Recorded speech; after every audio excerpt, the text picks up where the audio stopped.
Ashraf va Zahro sarguzashtlari.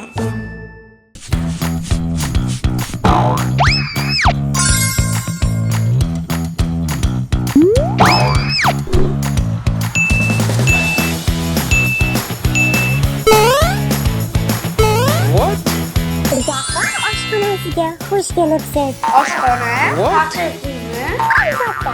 Hozir o'zingiz ovqatlarimizni tatib baho berasiz. Ko'ramiz. Ishni boshlaymiz. Mehmonjonlarim kutib qolmasin tag'in.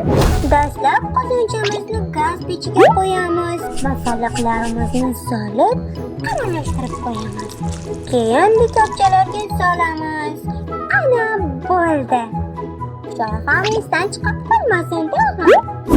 Mana, marhamat. Osh bo'lsin.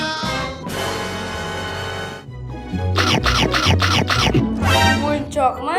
Kechirasiz Zahroxon, men o'ynashga vaqtim yo'q. Meni ham qornim och. Sizga rost akasimi ovqat kerak. Bizda okopa. Sizlarni oshxonangizda yeyishga go'shtli, qo'ziqorinli rost akasim ovqat bormi? Mana marhamat. Menyudan xohlagan taomingizni tanlang. Bunisi menga. Men buni xohlayman. Men shuni xohlayman. Ishga kirishamiz. Let's go! Mehmonlarimiz tanloviga ko'ra eng tansiq taom bir zumda tayyor. Sabzi, go'sht, jo'xori, xullas hamma narsa bor.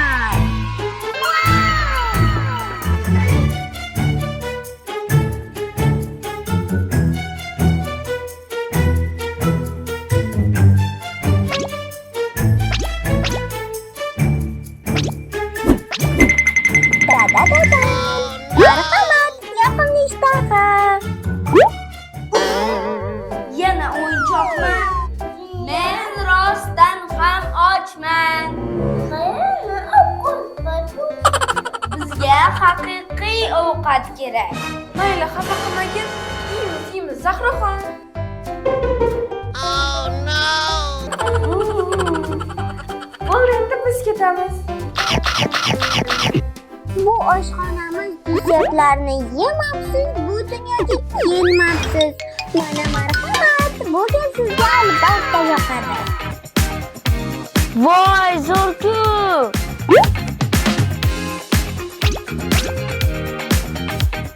Bu safar haqiqiysi.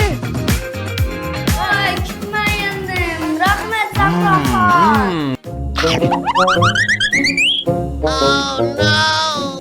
Voy, bu ham o'yinchoq-ku.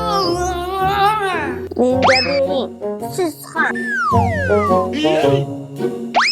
Ajoyib-ku. Unda kutib turing. Ketdimi? Qochdik.